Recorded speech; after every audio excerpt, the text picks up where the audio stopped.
Okay, so ever being one to be controversial and never being one to shy away from the tough questions, I'm going to talk about tough questions today. You know, sometimes I think we shy away from those things that we need to ask most. Religion, politics, those things that people say you shouldn't talk about. I say those are the things we should be talking about, and we should be talking about them a lot.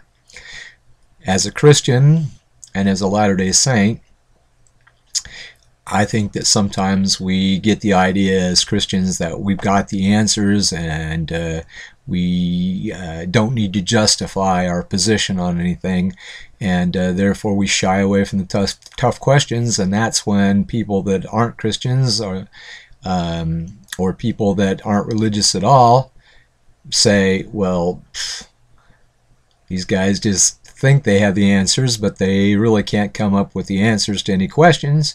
They simply shy away from the answers and say, well, that's a mystery, or that's something that we don't need to know, or my faith is in Christ and so therefore I don't need to know the answer to that.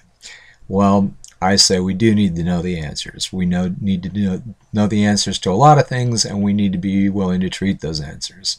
Growing up as a Protestant, I remember when I was a kid that at 12 years old I argued with the minister through catechism class about the doctrine of the Trinity because it didn't even make sense to me at 12 years old. I remember being baptized in the Methodist Church and afterwards asking a friend of mine, when are we going to get baptized? Because we didn't even hit the water. I didn't even see water.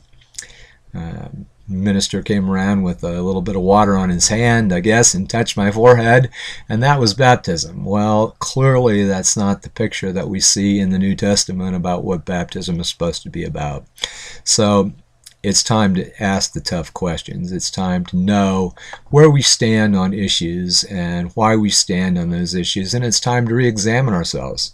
You know, not everyone, in fact, none of us have all the answers to any question. And I think it's important that we take a look at questions anew. We figure out exactly what the truth is, and that we don't vary from the truth just because it's convenient or just because that doesn't happen to fit into our doctrinal box. So, anyway, I'm open to the questions. Pose them. I'll come up with the best answer I know to give you, and if that's not a great answer, then you tell me why not. Alrighty? Talk to you soon. Subscribe to the channel and pose your questions. Take care.